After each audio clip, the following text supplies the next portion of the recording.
All right, very good. Good morning, everybody. Good morning. Happy Monday. Thank you for joining us for another edition of Real Estate Backstory. What's your name? My name is Ming Richardson, the compliance broker for Maximum One Realty and Realtor Partner. Funny comedian this morning, That's huh? it. That's it. My name's Alan Richard. I'm the managing broker here at Maximum Realty and Realtor Partners. And we are, we do this every Monday morning where we kind of start off your week or try and start off your week with all the comings and goings of things happening in the real estate world. We kind of want to jump right into, there's been a recent survey of buyers.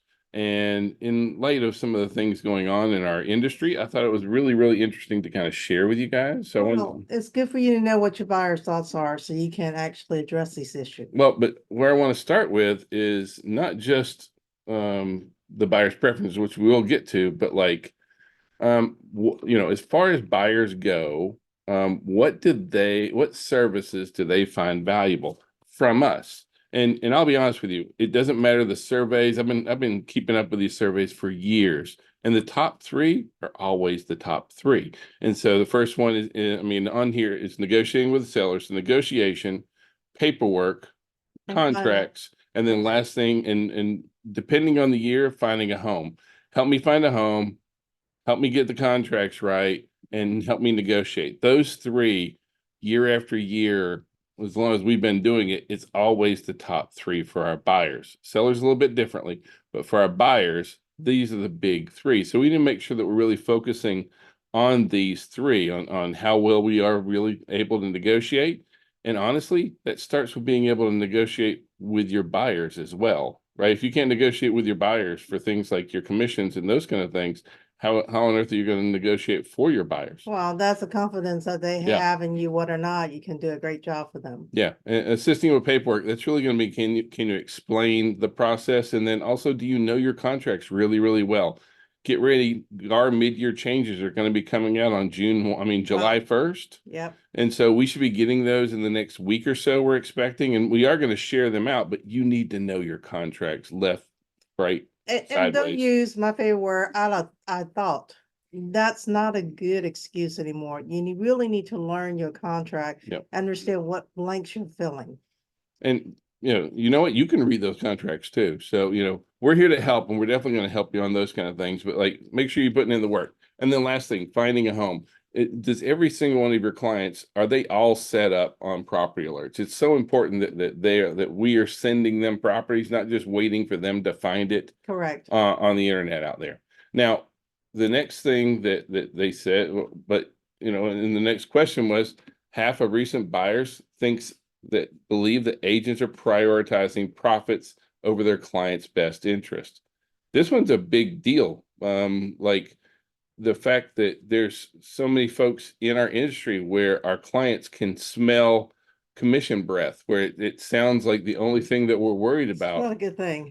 Commission breath stinks. I'm sorry, it really does. And like if all you're looking for is the next transaction, trying, no matter what, just to close and not having your client's best interest, that really comes out. The vast majority of buyers plan to use an agent, have every intention of using the agent.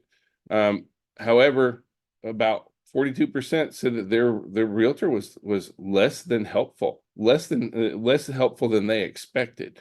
So we need to make sure that we are doing a good job here. We need to make sure that we're stepping up. To me, this is one of those things where, like in a lot of ways, I'm not at all worried about the changes coming from the lawsuit, because we're going to start treating our buyers the way we have our sellers for years. And so we need to step our game up with our buyers, because the other thing that we saw was, the other question here was, if you had to pay your real estate agent, how would you change your home buying strategy?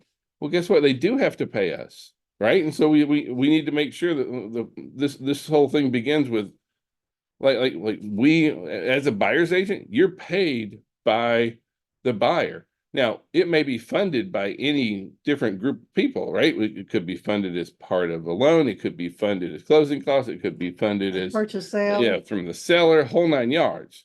So, but when you look and say, first thing is I would choose an agent based on their commission rate. So do you have to be able to negotiate your commissions? You better believe it.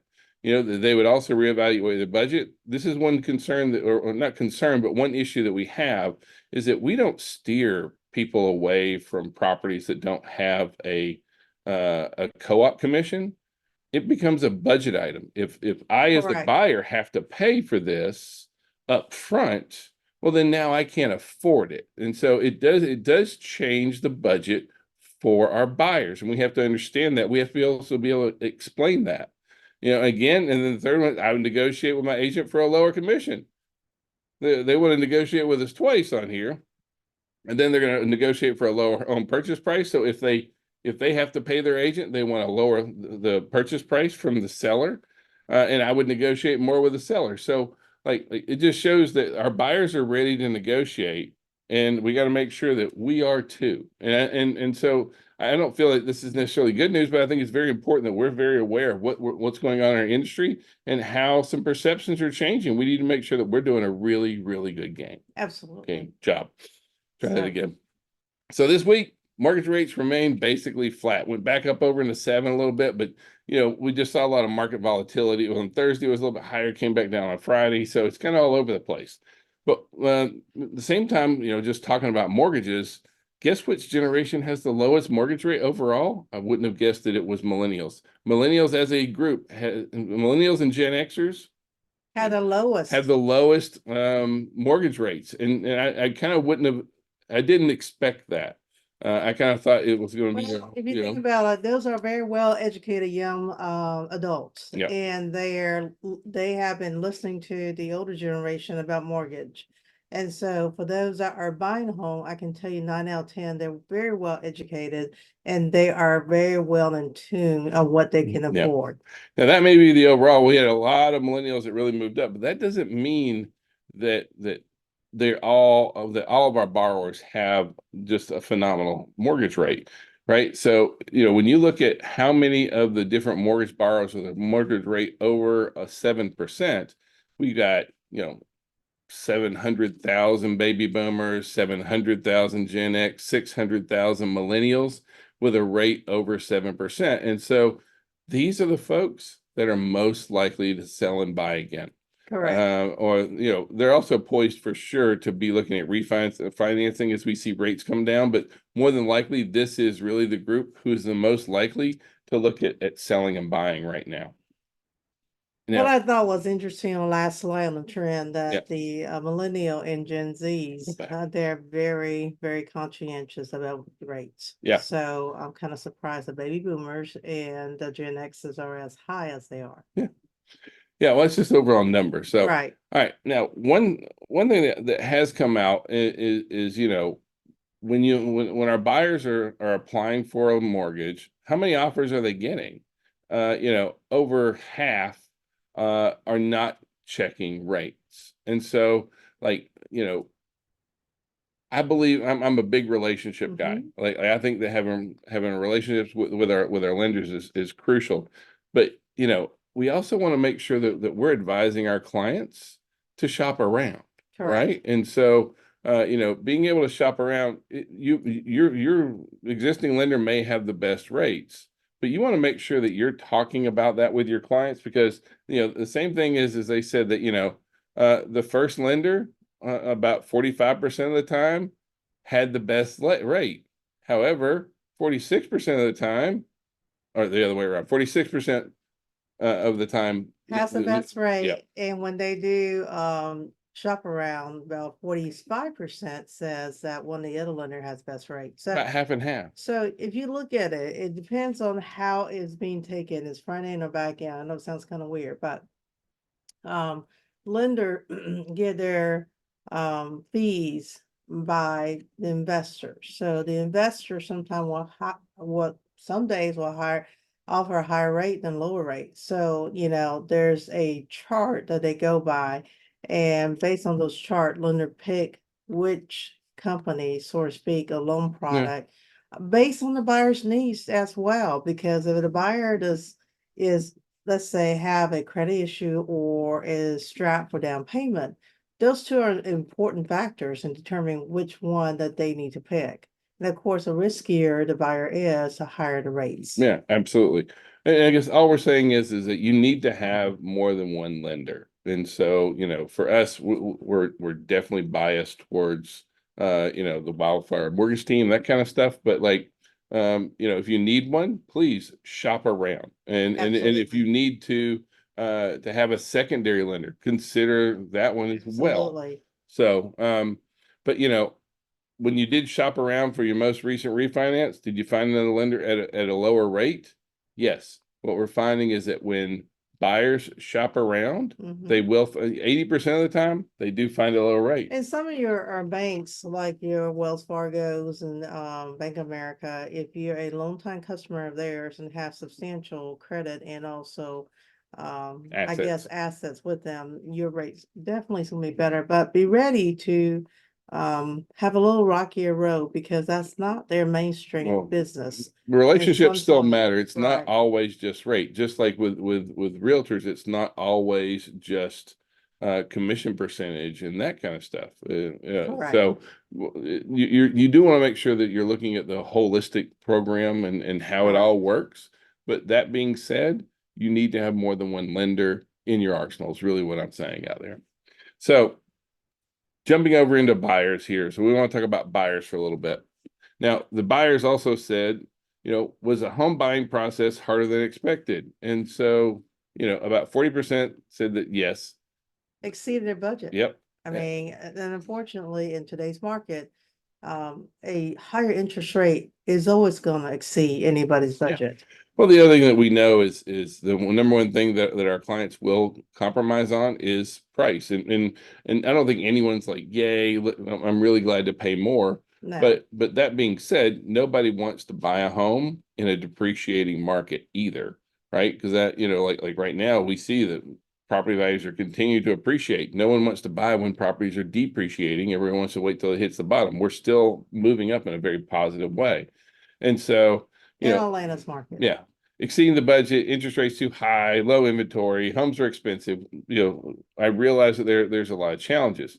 But then we said, what do we compromise on? And so the big thing is our buyers are not compromising as much on good neighborhood. Mhm. The quality of the neighborhood. Now, how you quantify a quality of a neighborhood, it's just you got to put your realtor hat on.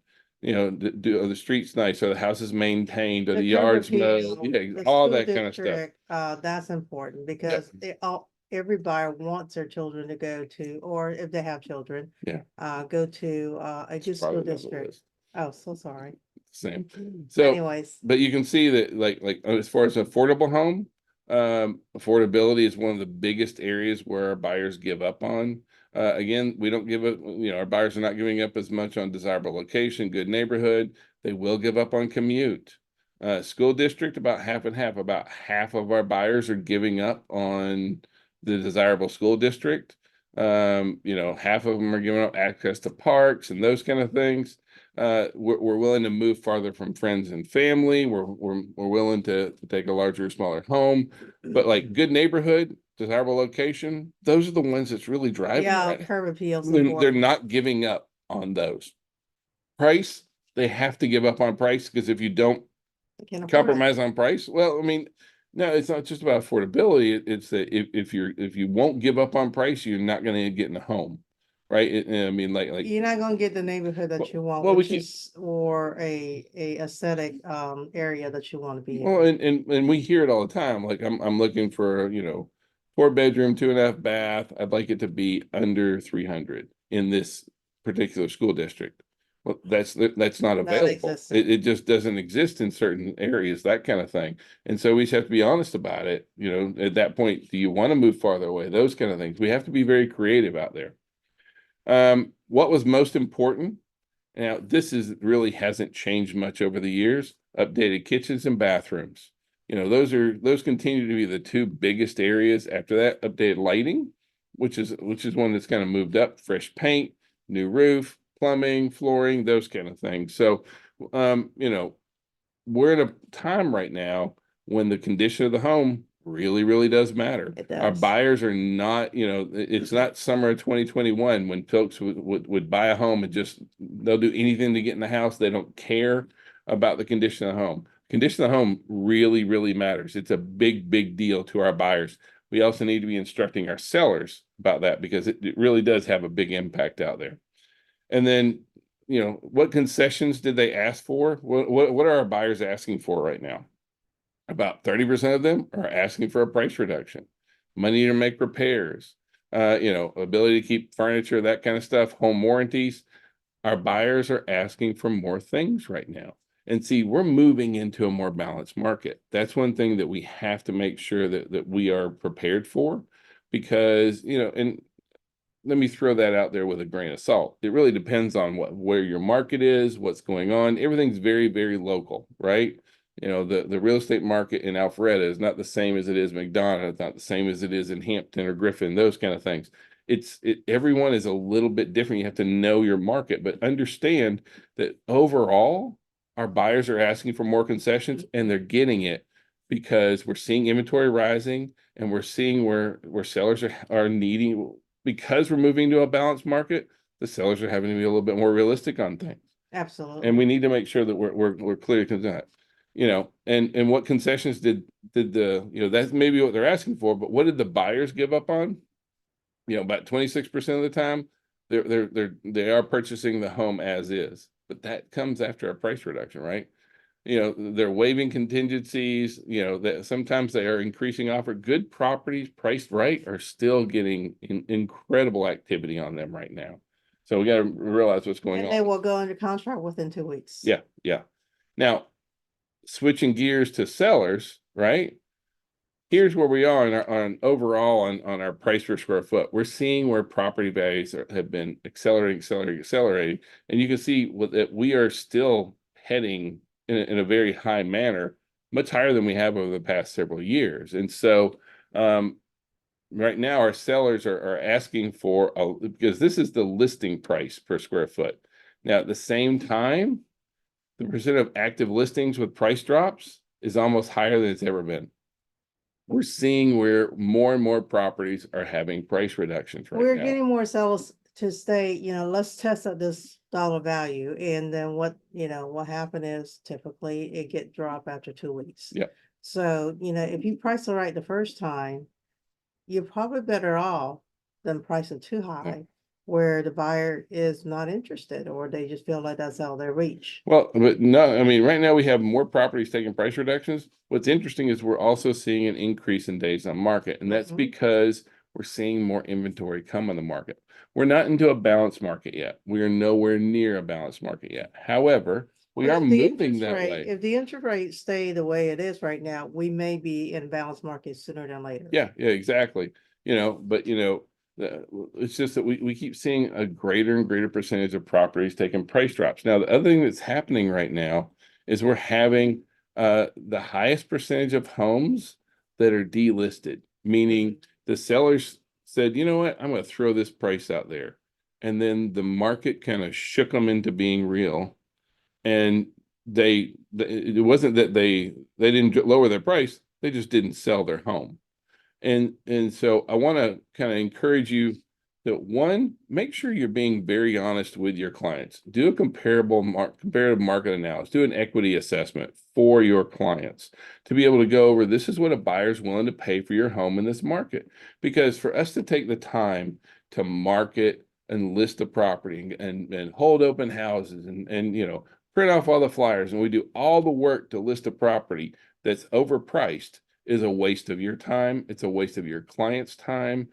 And buyers aren't going to buy. This is not the market where you can just kind of throw things out to the wind and be like, you know what? Somebody's going to buy at this price. No, nobody's going to buy it at that price.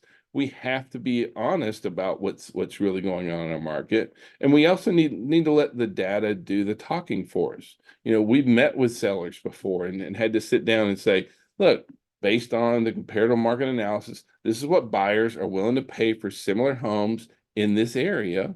Correct. And we've had clients say, well, I really wanted this price, or my friend said this, or I had a so-and-so and they tell me it's worth this.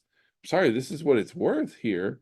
And you can do things like getting an appraisal and those kind of things, but a lot of times we don't go in prepared to really have a really in-depth conversation about this is what the market is saying for us. And we're seeing where a lot of sellers, like I look at this graph and I think, my goodness, the amount of work that had to go into listing that many properties that didn't sell is just a gut punch to me.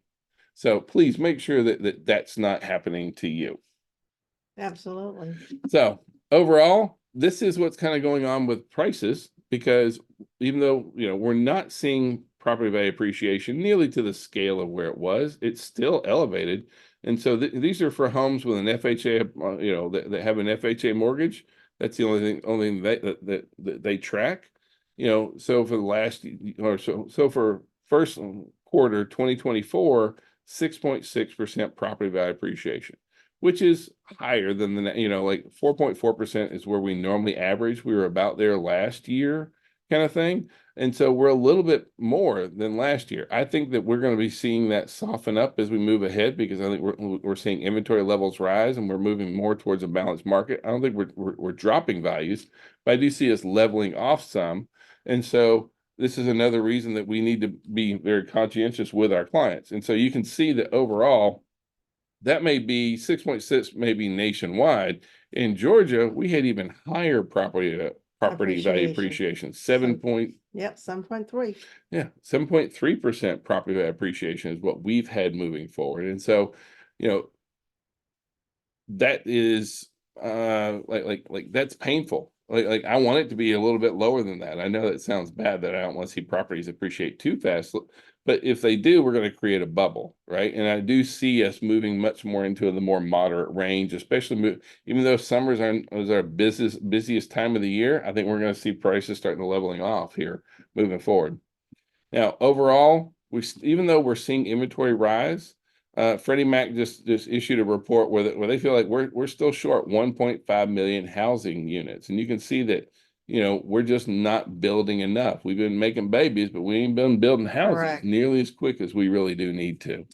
And at some point that will catch up. Yep. So, all right, now, well, we've already talked about buyers and sellers, and now we're going to talk about renters, right? So, renters are a lot more likely to stay put than they were even a decade ago, and we understand that some of it really does have to do with interest rates and where they're at right now. But there also is we have a large population that's just thinking that I'll just keep renting. And we need to be the voice of reason out here, talking to folks like wealth in the United States is tied up in home ownership, and I don't want to see people renting.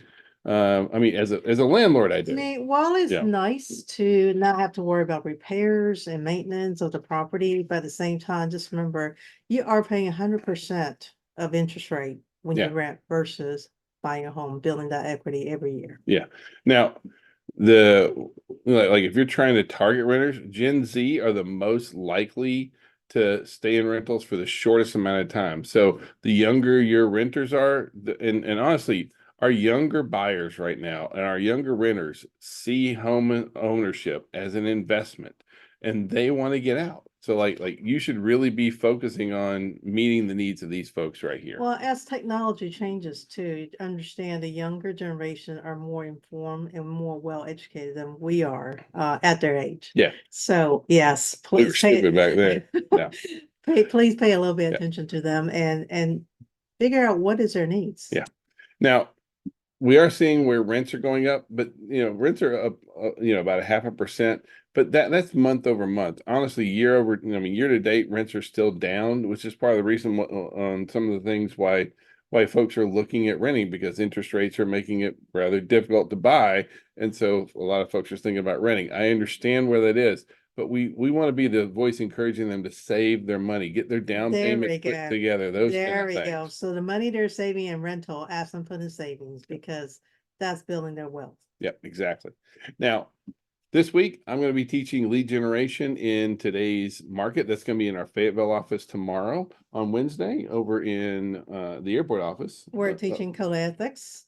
So for realtor members, you are required to have one every 3 years. I think the cycle started out this year. So if you want to go and get it done and be over with, come join us. On Thursday, Bill Miller from Miller Law and Burgess Title is going to be going over and, closing attorney. And it's going to be teaching estates, divorces, and investors who can sign a contract. And that's going to be over in our Conyers office. You guys, please, I encourage you to come to that one simply because there's so many fraud right now going on. And it's really, really, there are a lot of red flags that you should be seeing. And also Bill will be teaching you what to look for. So if we can be in any kind of service, please call, text, smoke signals. Have a great week. Thank you and have a Love great y'all. Monday. Bye-bye.